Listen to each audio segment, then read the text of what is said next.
रात के अंधेरे में जब चारों ओर सन्नाटा पसरा हुआ था, तभी राहुल के फोन की घंटी बजी। उसने फोन उठाया तो दूसरी तरफ से एक लड़की की धीमी और घबराई हुई आवाज आई।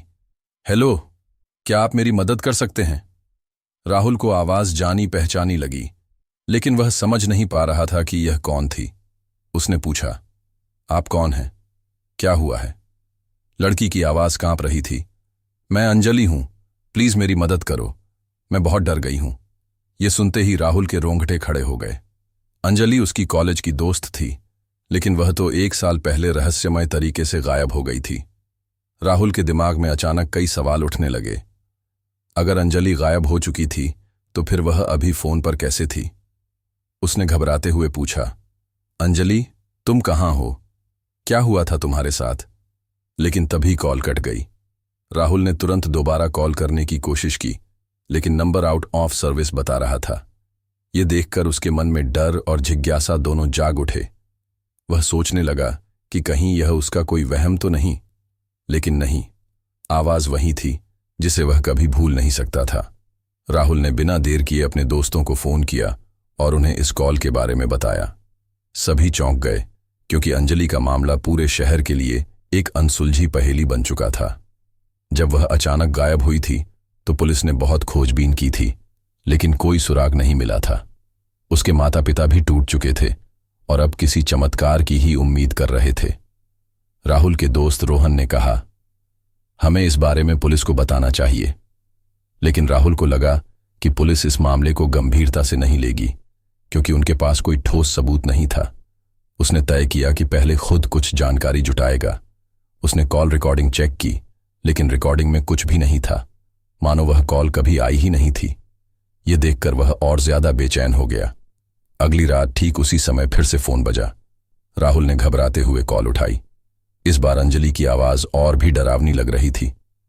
राहुल, वे मुझे यहां से जाने नहीं देंगे, मुझे बचा लो। और फिर अचानक तेज चीख सुनाई दी और फोन फिर कट गया। राहुल का दिल तेजी से धड़कने लगा। उसने तुरंत कॉल बैक किया, लेकिन वही जवाब, नंबर आउट ऑफ सर्विस। अब राहुल के पास कोई और रास्ता नहीं था। वह अगले दिन अंजलि के माता पिता से मिलने गया और उन्हें यह सब बताया।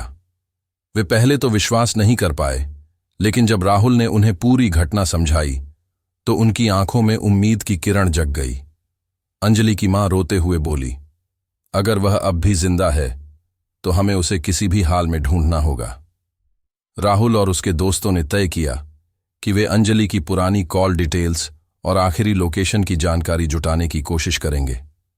काफी कोशिशों के बाद उन्हें पता चला कि अंजलि की आखिरी लोकेशन शहर के बाहर एक सुनसान फार्म हाउस के पास थी।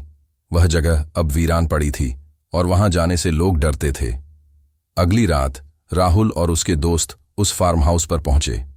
जगह पूरी तरह उजाड़ और खंडहर जैसी लग रही थी। अंदर घुसते ही उन्हें हल्की हल्की फुसफुसाहट सुनाई दी, मानो कोई वहां मौजूद हो। अचानक एक दरवाजा अपने आप खुल गया और सब डर के मारे पीछे हट गए।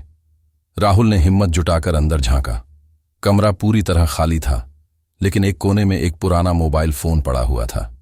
उसने फोन उठाया और देखा, उसमें अंजलि की तस्वीरें और कुछ अधूरे मैसेज थे, जिनमें लिखा था, मुझे यहां से बचाओ, ये जगह मेरी कब्र बन जाएगी। इतना पढ़ते ही राहुल को एक ठंडी हवा का झोंका महसूस हुआ और तभी पीछे से एक अजीब सी आवाज आई। उन्होंने मुड़कर देखा तो एक परछाई दरवाजे के पास खड़ी थी। रोहन ने टॉर्च जलाई, लेकिन वहां कोई नहीं था। सभी को अब यह एहसास होने लगा कि यह मामला सिर्फ एक गुमशुदगी का नहीं, बल्कि कुछ और ही था। राहुल ने फोन अपने पास रख लिया और पुलिस को बुलाने का फैसला किया, लेकिन जैसे ही उन्होंने फार्म हाउस से बाहर निकलने की कोशिश की, दरवाजे अपने आप बंद हो गए। अचानक कमरे में रखे पुराने रेडियो से अंजलि की आवाज आने लगी, राहुल, मैं यहीं हूं, मुझे ढूंढो। राहुल और उसके दोस्तों ने पूरी ताकत से दरवाजे को धक्का दिया और किसी तरह बाहर भाग निकले। अगले दिन राहुल पुलिस के साथ उस जगह पर पहुंचा, लेकिन वहां कुछ भी नहीं मिला। फार्म हाउस अब पूरी तरह खाली था और वहां न कोई फोन था, न कोई सुराग।